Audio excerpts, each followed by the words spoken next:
You wake up and you look at your alarm clock. Fiddlesticks, you're late again. You hobble around and you try to gather all of your things. You're already late and you still have to get to class. As college students, I'm sure we've been here at one time or another. However, when I was enticed by those just 5 more minutes in bed, I was glad that I had these, the keys to my dorm on campus. Living on campus is a fun and rewarding experience that everyone who is able to should try. Today, I will highlight the reasons why you should live on campus that include, but are not limited to, social interaction, proximity to campus resources, and possibility of savings. One of the integral parts of college is making friends, and that is most definitely facilitated by living on campus. According to Tori Morrison, a Yahoo contributor, it is easy to make friends while living on campus because you are surrounded by like-minded individuals. I couldn't agree more with that. All of us have been or are freshmen currently, and we know how hard it can be to establish new social connections in a new environment. Living on campus has personally allowed me to connect with friendly faces around campus and encouraged me to apply to be a resident assistant. In fact, one of the closest friends that I have is my next door neighbor, who I most likely wouldn't have crossed paths with if we didn't live next door to each other. According to a study done at UC Irvine, 85% of freshman residents reported that they made meaningful friendships versus 70% of commuter students. While making friends is not the main priority of college, it is very important for your social well-being. Some people may point out that you don't have to live on campus to make friends.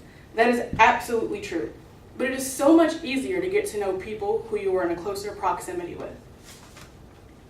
While your social life is important, academics are even more important, and living on campus can help with academic performance. The library is a campus hub where many students can meet and study and have access to computers, printers, and scanners, and other technology that may not be available to students at their home. Living on campus puts you so close to this vital campus resource. If you were to live on campus, it would surely be difficult to find the motivation to go to the library once you've actually left campus. Think back to this morning when you were scrambling around to get to class. If you commute, you either had to walk or you had to drive and find a parking spot. If you were to reside on campus, class would just be a hop, skip, and jump away, which would allow you to have more of the most coveted resources on a college campus: sleep. While we're on academics, I find that I work much more productively in a dorm or a library setting versus at home, and many people I know have also expressed this sentiment.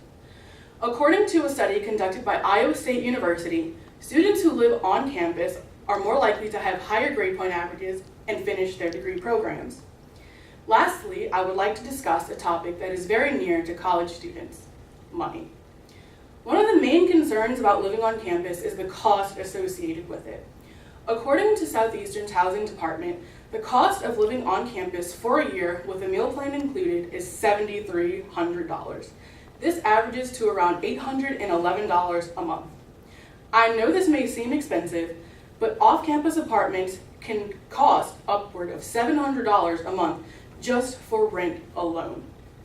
And not only do you have to pay rent, you also have to counter other expenses such as food, gas, transportation, utilities, and any other residual expenses that may arise. However, this is already included in the price that's quoted from the housing department. I have thoroughly enjoyed living on campus, and so have many people I am friends with. The ease and the convenience of living on campus is unmatched by living any other place. With these things being considered, I would encourage you to apply for housing for the fall 2014 semester.